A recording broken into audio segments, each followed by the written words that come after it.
Donc l'idée, c'est ici de voir comment on pourrait, sur la base d'un exemple qui est un travail un peu sur les analyses de cycle de vie environnementale, comment est-ce qu'on pourrait davantage réfléchir les liens justement entre les SHS et puis non pas vraiment l'énergie, mais peut-être plus d'autres disciplines comme l'agronomie et puis l'écologie dans le cas qui nous intéresse ici, à partir d'un exemple illustré, mais c'est essentiellement pour lancer une discussion.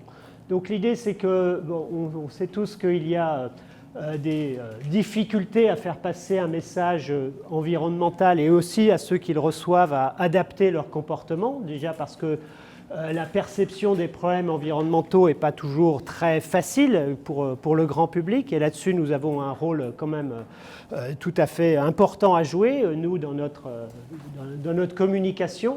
Et d'autre part, il y a quand même des obstacles assez fondamentaux qui est que ce sont des questions complexes et évidemment à la fois complexes parce qu'il y a toujours des doutes scientifiques, il y a des phénomènes qui ont beaucoup de médailles avec des revers et que le message passe relativement mal, et d'autre part, lorsqu'il passe, eh bien, ça amène quelquefois à des choses assez simplificatrices, simplement parce que c'est plus simple à comprendre. Moi, j'en veux quand même beaucoup aux partis écologistes français pour avoir simplifié des discours sur des choses qui sont plus vendeuses que la complexité scientifique, en particulier sur les OGM.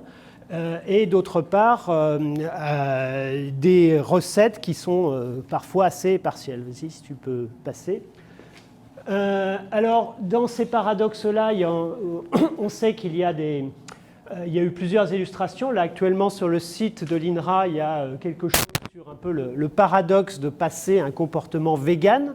Est-ce qu'il faut arrêter de manger de la viande ou alors on peut dire que l'INRA, ayant des intérêts dans l'élevage et un peu orienté, c'est pas impossible, je ne sais pas, mais en tout cas qui montre quand même la complexité qu'il y a derrière ces raisonnements-là, c'est-à-dire que le cycle de l'eau est tel que c'est pas complètement vrai qu'il faut 10 tonnes d'eau pour 1 kilo de viande, enfin il y a tout un tas de choses comme ça. C'est un exemple assez intéressant qui est pas nouveau, hein. Le département de André, déjà il y a pas loin de 20 ans, avait fait toute une analyse sur l'impact environnemental d'avoir un comportement dit écolo. Voilà, c'est tout à fait. Oui. Alors, je ne sais plus, c'est 98, j'ai mis un peu au pif parce que je ne retrouvais pas la référence. Mais c'était assez intéressant. Je vous renvoie à ces exemples-là.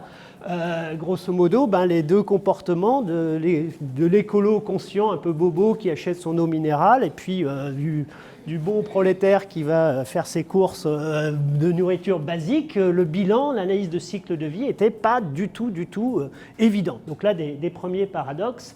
Vas-y, passe. Alors, je voudrais repartir d'un exemple assez historique, qui est celui des biocarburants, qui est un petit peu dépassé maintenant, mais je trouve que pour nous, il y a, un peu sur le plan épistémologique, c'est un débat et une controverse qui est assez riche, en particulier parce qu'on a de la multidisciplinarité, on a aussi une grosse influence des lobbies, on a une information statistique qui est parfois manipulée, des choses comme ça.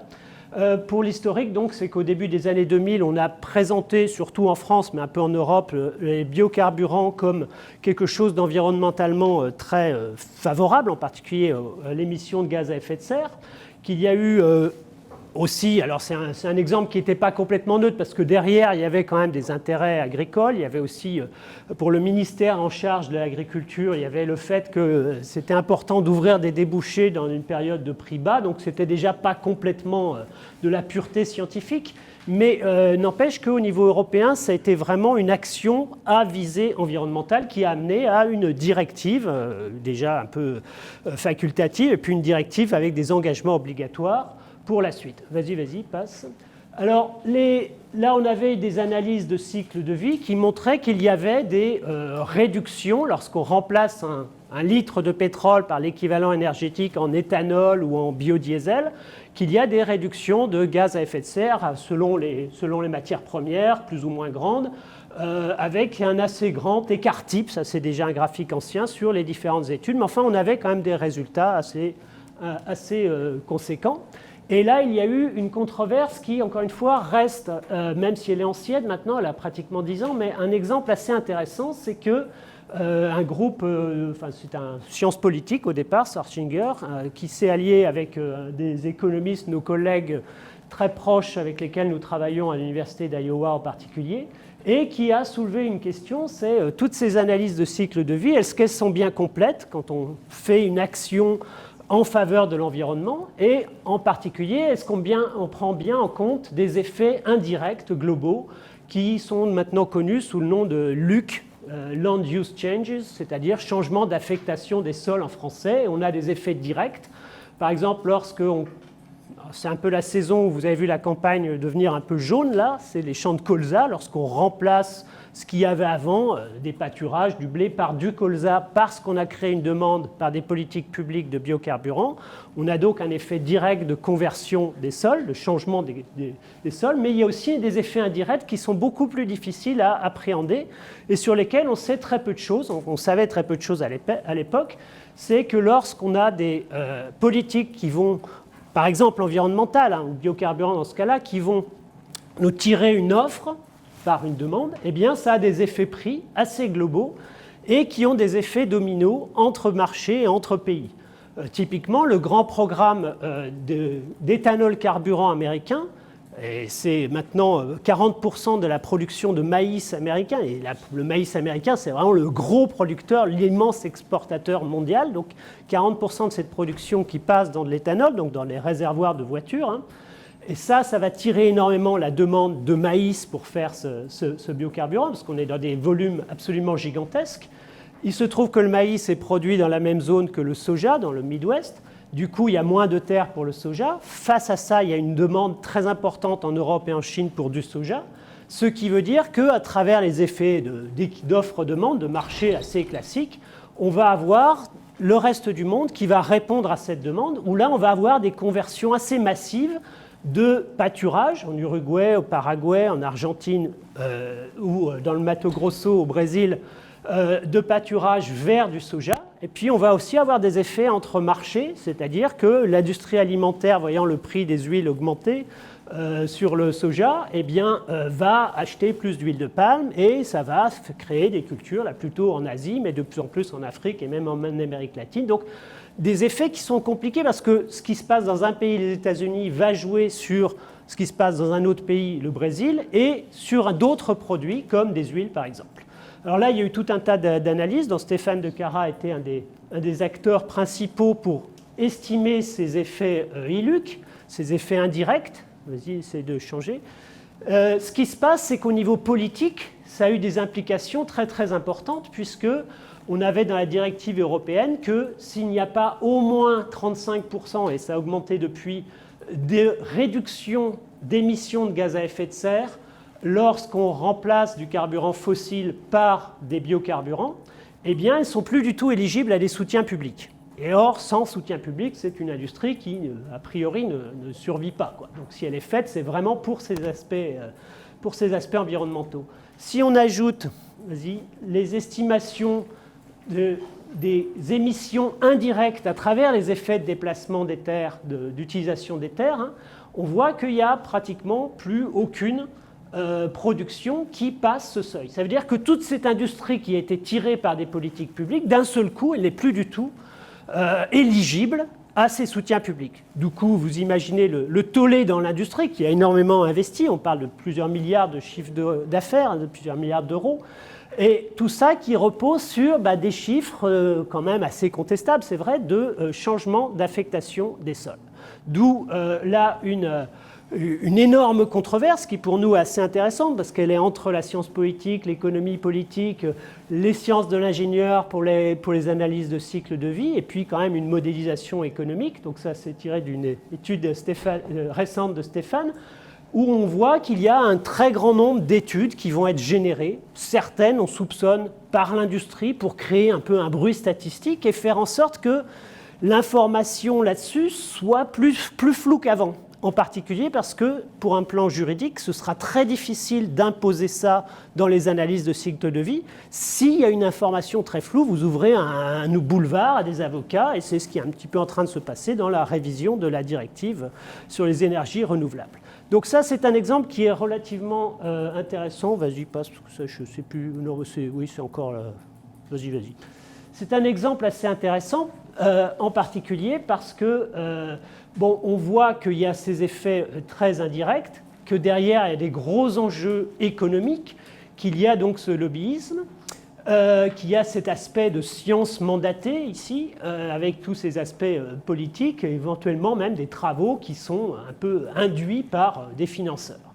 Mais ceci dit, l'industrie qui a défendu mordicus le fait de ne pas intégrer dans les analyses de cycle de vie tous ces effets indirects, et à l'heure actuelle, on s'oriente vers le fait qu'on doit les calculer, mais ça ne doit pas rentrer en compte dans les 35% que j'évoquais tout à l'heure.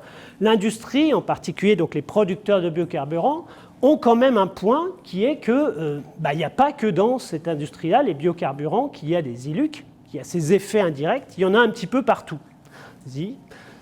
Et il y en a partout, c'est-à-dire que ces effets de déplacement, on va les trouver, par exemple, si votre Nutella à l'huile de palme passe à de l'huile de palme soutenable, oui, d'accord, mais ça veut dire que cette huile de palme non soutenable, elle va peut-être passer dans l'industrie alimentaire, une autre industrie où on n'exige pas qu'elle ait des critères durables, en particulier dans la savonnerie, les lessives, etc. Donc, pour caricaturer, si vous prenez trop de douches, vous utilisez trop de savon, vous avez aussi des effets ILUC parce que vous allez tirer une production d'huile quelque part qui va servir à faire ce savon. Si vous avez plus de 2 t-shirts en coton, eh bien aussi, on voit qu'en Inde, il y a des effets de concurrence alimentaire, non alimentaire sur le coton. Donc c'est quelque chose qui est absolument partout. Et ça introduit un peu un doute, c'est qu'un certain nombre de politiques environnementales locales, en particulier tout ce qui va être, par exemple, rendre notre agriculture plus verte en Europe, extensification de la production, on sait que c'est quand même très souhaitable. Quels sont ces effets indirects lorsqu'on va prendre en compte tous les effets globaux à travers ces effets dominos sur les prix mondiaux? Alors là, on a essayé juste un petit exercice, c'était le côté provoquant que mentionnait Stefano, c'est de voir ce qui se passait, encore une fois, ça a juste une valeur d'exercice, mais si on avait un choc massif de l'agriculture européenne qui passait au bio. Et on est tous quand même, enfin la plupart d'entre nous sont assez favorables au bio, enfin moi j'en achète, je ne sais pas vous, on a l'idée que c'est quand même plutôt quelque chose de bien. Alors est-ce que c'est si vert que ça? C'est un petit peu ça la question. Donc pour faire ça, on utilise, alors là c'est un outil vraiment basique, hein, je ne prétends pas mettre en avant la science économique avec ça, une modélisation d'équilibre général, c'est quand même quelque chose d'assez simple, c'est un peu notre outil de travail basique pour les analyses, les études d'impact d'un peu tout, hein, si vous voulez, c'est pas de la haute science, c'est surtout beaucoup de données, beaucoup d'équations et beaucoup d'informatique, mais où là on va essayer de voir ce qui va se passer lorsqu'on a cette modélisation de la production, de la consommation, mais aussi du commerce international, couplée avec des zones agroécologiques. Et l'innovation qu'on a fait, c'est justement de distinguer des produits bio et pas bio sur toute une architecture. Vas-y, passe la suivante. Toute une architecture de la demande alimentaire. Bon, voilà. Là, on est dans la cuisine. On va peut-être assez rapidement où elle passe. Donc là, c'est un choc sur si toutes les productions européennes passaient à 20% de bio. Alors si on fait simplement un critère de 20% de bio sur les surfaces, ce qui va se passer, c'est que seul l'élevage très extensif, ça ne coûte pas cher de transformer en bio, va prendre ça. Donc là, pour éviter ça, on a imposé ce critère-là sur toutes les productions, absolument.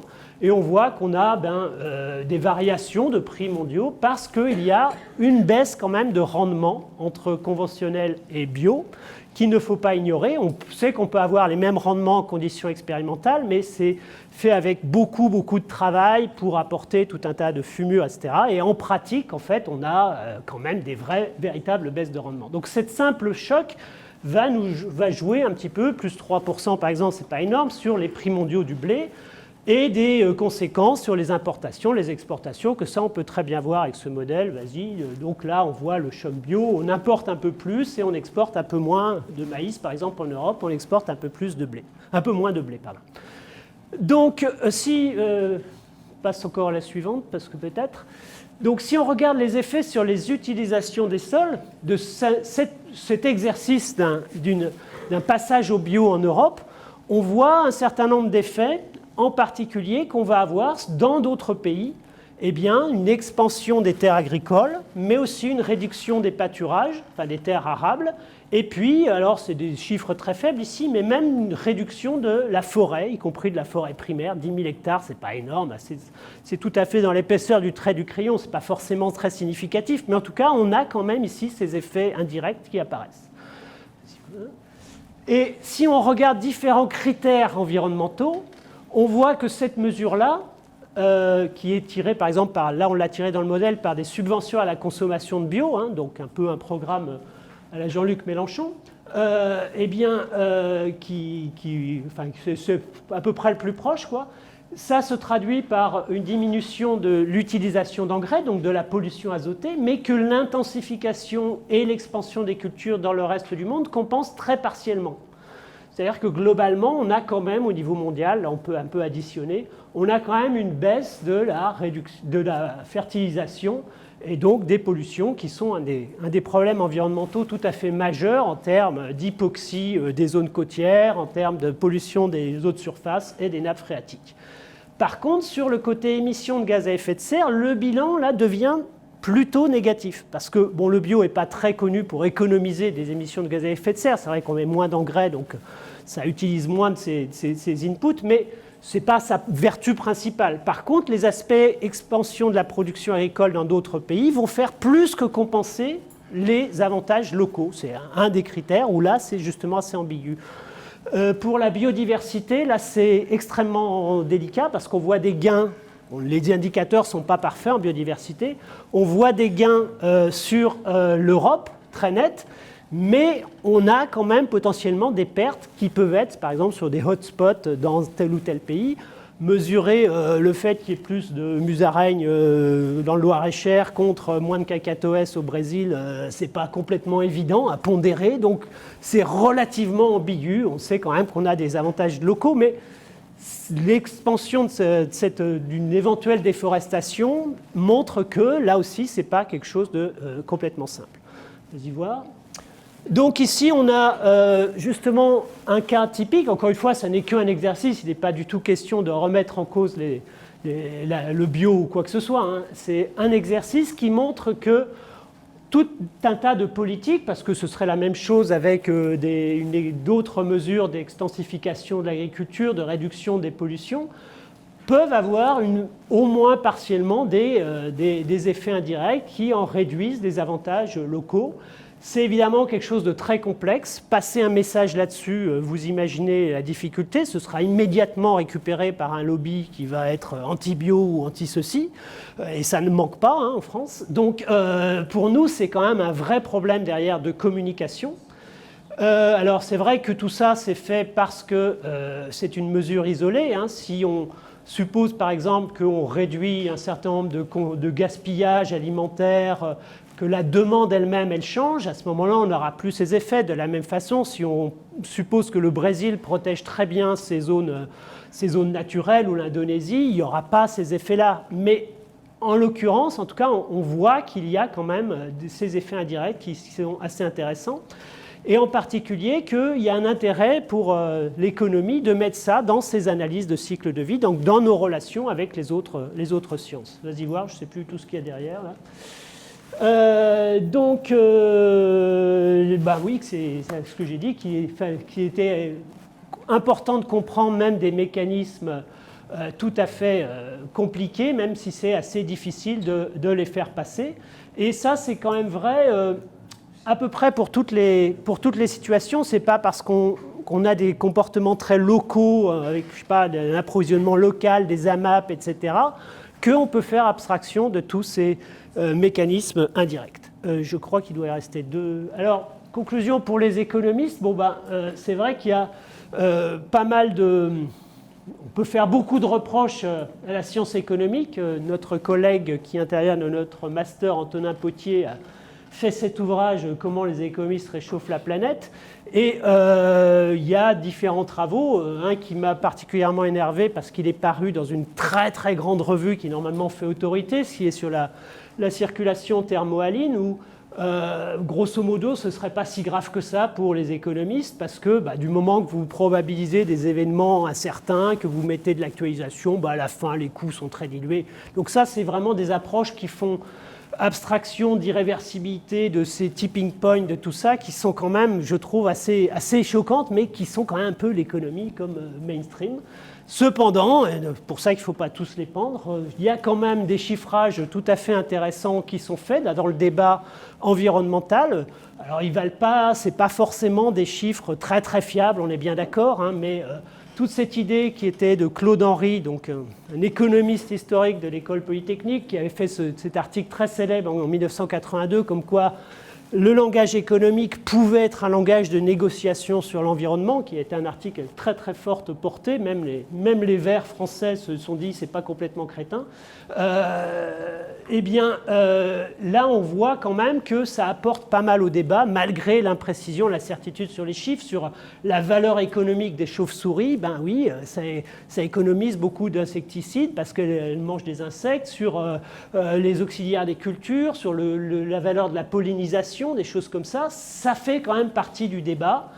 On a tous quand même des résultats très très intéressants sur la pollution azotée. La pollution azotée, si on chiffre tout son coût, on est sans doute au-delà de ce que rapportent en accroissement de production les engrais azotés en agriculture. Ça pose quand même problème à un moment donné, si on comptait toutes ces externalités. Donc ça, c'est des contributions intéressantes au débat, je trouve. Et puis, encore une fois, c'est quand même cette idée qu'il est assez difficile de faire le lien entre des actions locales et puis des dommages ou des intérêts, des avantages plus globaux si vous ne mettez pas quand même une couche de modélisation économique dans ces analyses-là. Donc c'était juste pour lancer le débat sur ces questions. Okay, merci beaucoup. Super. Excellent. Donc, je crois qu'on a vu là bien comment ce type d'analyse peut nous permettre de réfléchir à des liens pas toujours évidents. C'est un peu le boulot de chercheur, finalement, de faire apparaître des relations indirectes ou un peu cachées, ou qui n'apparaissent pas complètement directement dans la discussion. Donc, la discussion, on l'ouvre directement à vos questions et vos remarques. Oui. Non, prénom. Oui. Jeanne Lecomte, Université Paris-Sud. Donc je te remercie Jean-Christophe pour avoir mis en évidence en fait la complexité de la problématique et qu'elle mobilise, comme on l'a vu, beaucoup de disciplines, que ce soit des disciplines de sciences dures et de SHF dans toutes leurs dimensions. Là, tu as parlé en économisme, en mobilisant les autres disciplines et en mettant en avant aussi la dimension sociale qui est difficile à appréhender, mais qui, à mon avis, joue un rôle important, notamment par rapport à l'adhésion et la notion de bien-être des populations. Et tu as mis en avant la quantité d'externalités négatives qui ne sont pas mobilisées suffisamment dans les calculs économiques. Tu as parlé de biodiversité. En insistant à la fin sur la manière dont il faut aussi, affiner la façon dont, tu parlais l'exemple du bio, dont elle pourrait être prise en compte, et notamment la mise en place de systèmes agricoles plus vertueux pourrait avoir des conséquences bénéfiques sur la biodiversité qui ne sont pas inclus là dans une comptabilité qui serait nombre d'espèces.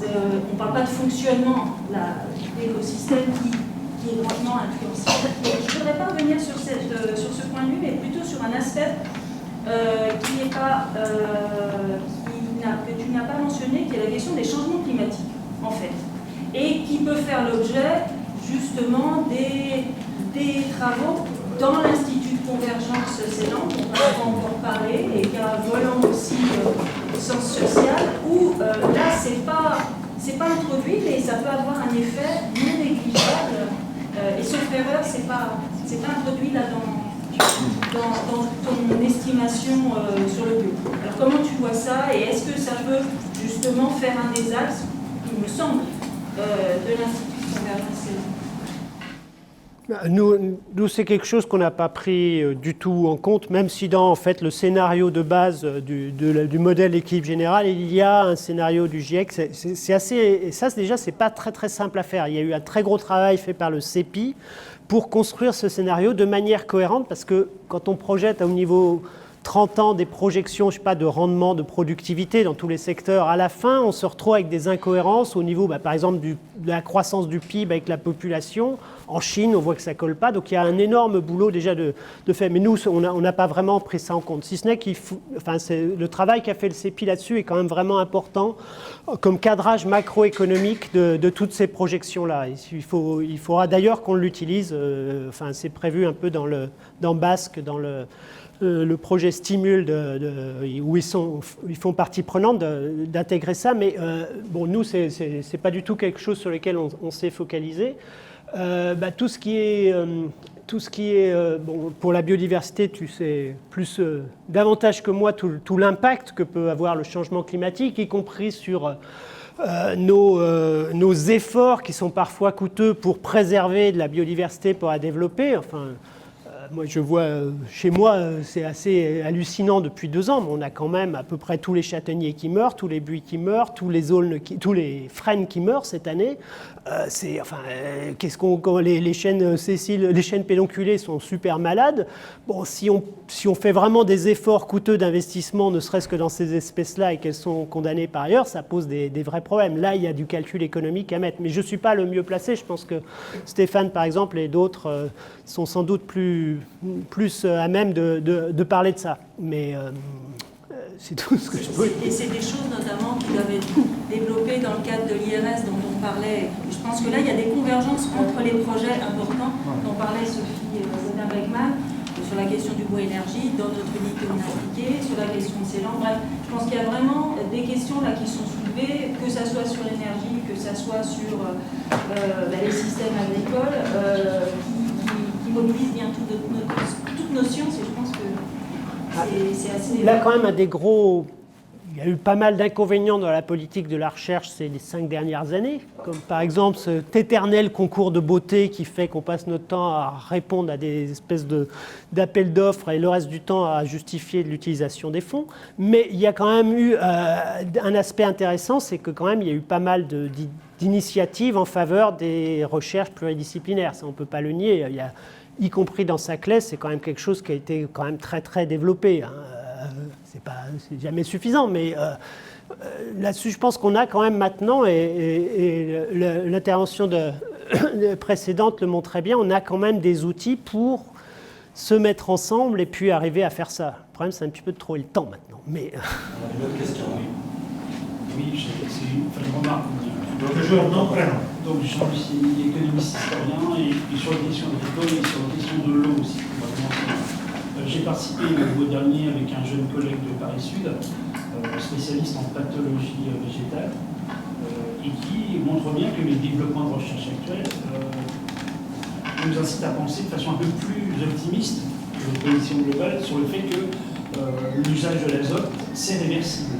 Il y a des moyens aujourd'hui qui ne sont pas uniquement d'ordre théorique mais opérationnels, qui permettraient d'utiliser beaucoup moins d'azote, ou de se passer d'azote, ou d'exploiter des formes de vie qui permettraient de contourner l'azote, notamment en exploitant certains éléments de la nature, qui ferait qu'on peut inverser un certain nombre de tendances. Donc les modèles que vous développez sont effectivement aujourd'hui sur des types d'usage de l'azote tels qu'ils sont aujourd'hui, mais ce n'est pas forcément quelque chose de totalement irréversible. Donc moi j'aurais de ce point de vue-là un peu moins pessimiste globalement. Il y a des formes de recherche aujourd'hui qui nous laissent à penser qu'il y a des espoirs très largement sur la diminution de l'usage de l'azote, et donc du coup les effets dominos ne seraient pas forcément ceux-là. Sur l'azote, je ne suis pas quand même complètement certain. Enfin, en agriculture, le reste, je ne connais pas. Bon, les usages, c'est sûr que toute la tendance qui a été prise en France, et ça, je pense qu'on verra rétrospectivement que c'était quand même, ces 5 dernières années, il y a eu une vraie une vraie révolution quand même sur le côté d'aller, ce qu'on appelle globalement l'agroécologie, le terme n'est pas forcément très très bien choisi, mais sur des systèmes qui vont plutôt valoriser en particulier de l'azote d'origine non externe, non minérale importée, quoi. Là, il y a pas mal de possibilités, oui, c'est tout à fait clair. Maintenant, si vous regardez quand même pour avoir des systèmes qui suffisent à assurer les apports d'azote, ça veut dire par exemple mettre beaucoup de légumineuses, des luzernes, des choses comme ça dans des rotations. Si vous avez dans une rotation de céréales 2 années de luzerne pour apporter l'azote, ça veut dire quand même que vous réduisez un peu votre rendement de 2/5. Donc c'est là vous allez retrouver les mêmes effets ILUC qu'on va avoir. Sur d'autres points, je pense qu'il y a un certain nombre de pollutions, y compris des eaux souterraines, qui sont traitables. Ça coûte un peu cher, mais enfin on y arrive. Le phosphore, ça coûte un peu cher. On peut dénitriter aussi. Il y a quand même un certain nombre de bouleversements où on voit mal quand même la réversibilité. Ce que je citais sur la circulation thermohaline, donc pour ceux qui ne savent pas, c'est l'idée que le Gulf Stream, qui pour l'instant va plonger tout à fait au nord, au fond de l'océan pour faire une espèce de tapis roulant, là s'arrête au milieu de l'Atlantique, ce qui veut dire que l'Europe de l'Ouest n'est plus assurée, n'est plus concernée par le Gulf Stream. Montréal étant à la latitude de Bordeaux, ça veut dire qu'on va quand même bien se geler les mers normandes, irlandaises et jusqu'à sans doute Perpignan, grosso modo, à cause de ça. Enfin, Perpignan, c'est un peu de l'autre côté, mais c'est quand même extrêmement minimisé. Moi, il me semble que c'est quand même des bouleversements, même s'il n'y a pas une probabilité, et ça pourrait arriver apparemment assez rapidement. Je crois ça pourrait se produire en 10 ans dans certains scénarios. Donc, qu'un économiste nous explique que quand on probabilise, quand on fait de la bonne utilité espérée et qu'on remette d'un bon taux d'actualisation, tout ça, c'est pas très grave. Moi, je trouve pas ça extrêmement flatteur pour la profession des économistes, personnellement. Et que ce soit en plus publié dans la meilleure revue mondiale qui fait autorité, c'est quand même un peu gênant. Voilà. Mais ça, c'est des irréversibilités où je sais pas comment on va les réparer, quoi, si ça arrive. Moi, j'avais une remarque par rapport à ça avant de passer la parole, ce qui était un peu de même nature, sur le consommateur lui-même. Par exemple, quand tu as parlé de la question du bio, est-ce qu'on ne pourrait pas aussi intégrer dans le modèle, dans la réflexion, le fait qu'il y a aussi un impact, et peut-être que de manger du bio, c'est mieux que de manger la pizza. Est-ce que ça aussi, c'est pas un élément qui est important et qu'on doit traiter par rapport à la consommation, par rapport... C'est juste son aversion pour la pizza. Stéphano fait quelque chose parce que ça ne va pas du tout. Là, tu as des Italiens face à toi, alors ça marche pas. Oui, enfin, techniquement, on peut intégrer ça. C'est une histoire de quelques paramètres. Après, le calibrage et tout ça, là, ça veut dire quand même pas mal d'économies expérimentales. Enfin, il y a des gens de Alice qui sont là, qui savent mieux faire ça, qui peuvent tout à fait apporter les informations là-dessus. Oui, c'est pas du tout impossible, je pense. Ok, une question. Oui, Pour rappeler, le nom est... Sophie Godin-Beckman, donc je suis directrice de l'OBSQ. En fait, je ne suis pas du tout économiste, mais je me faisais la réflexion en entendant certains de vos résultats où on voit finalement que l'impact sur des prix est relativement faible, mais peut avoir un signe plus ou moins inversé. De même pour les émissions de gaz à effet de serre. Je me demande dans quelle mesure ce n'est pas justement dépendant des ajustements que vous faites dans le modèle et que du coup, le fait que le signe peut être plus ou moins inversé, le discours ensuite, l'impact des publications, le fait que par exemple passer au bio finalement ça ne réduit pas tellement les émissions de gaz à effet de serre, l'impact public ensuite de ces résultats peut être relativement important. Donc je pense que c'est quelque chose quand même auquel il faut faire attention parce que il y a encore, le grand public n'est pas du tout sensible ou ne connaît pas les ajustements, le fait qu'on est obligé de paramétrer un certain nombre de choses dans les modèles. Je pense que ça, c'est quelque chose sur lequel il va falloir... Déjà, la sensibilité, elle est là, mais justement, le travail de Stéphane et de ses collègues en particulier, c'est de faire vraiment des méta-analyses, de tester cette sensibilité. Donc là, il a des résultats que pourra s'exprimer. On voit quand même qu'il y a un effet sur les gaz à effet de serre et les biocarburants qui est certes avec une distribution, mais qui est une distribution qui est quand même avec un certain signe. Sur le bio, là, c'est à côté plutôt de responsabilité sociale du chercheur. C'est que nous, on voit très bien que si on sort ce genre de résultats, il y a quand même vraiment des lobbies qui vont sauter dessus. Sur la controverse sur le calcul des ILUC, le papier d'un de nos collègues était encore une note de travail en français qu'il avait mis sur un petit site web. Dans la journée, les producteurs de biocarburants l'ont traduit en anglais, l'ont emmené à Bruxelles, parce que ça allait dans leur sens, quoi. C'était hallucinant, la vitesse. Le chercheur s'est fait complètement dépasser par l'ampleur de la récupération. Donc là, c'est clair qu'il faut être très très prudent. Et c'est pour ça que ça fait 1 an que j'essaye d'écrire l'introduction du papier qui ne me satisfait pas et qui n'est toujours pas publié. Stéphane. Oui, très rapidement, moi je suis aussi concerné par les questions de modélisation.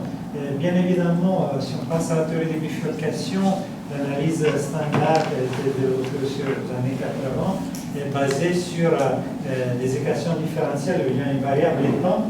Et je pense que toi, tu es en train de pointer les aspects aussi spatiaux. Donc il faudrait penser d'une part à une modélisation qui prend en compte l'espace et le temps. Donc ce sont des équations différentielles partielles. Il y a des gens comme qui étaient Évry, par exemple, George Favre, Raouf Bousseki, des gens comme ça qui travaillent sur ces outils. Mais en même temps, coupler cela avec la théorie de bifurcation. C'est-à-dire, je pense qu'il y a aussi des verrous mathématiques à faire sauter, peut-être il y a une frontière. Penser la théorie de bifurcation avec les EDP pour pouvoir modéliser à la fois les phénomènes temporels et spatiaux en même temps, avec les bifurcations du système. Oui. Sur l'aspect mathématique, j'ai eu quelques compétences dans ma jeunesse, mais alors là maintenant c'est fini. Ça bouge, il y a des gens qui travaillent sur ça. Il y a des vraies questions mathématiques si on pense à l'interdisciplinarité. Là, nous avons eu des très bons thésards ces dernières années, en particulier un qui est exactement là-dessus, qui est au CIRED, là, dans le master, qui est exactement... Je pense que ça, c'est quand même des gens qui pourraient faire bouger les choses. Nicolas Taconnet, c'est ce nom, commence une thèse, là, des étudiants du master, où c'est là que ce qui a été évoqué pour l'énergie, on a vraiment intérêt à jouer ce jeu-là de mise en relation.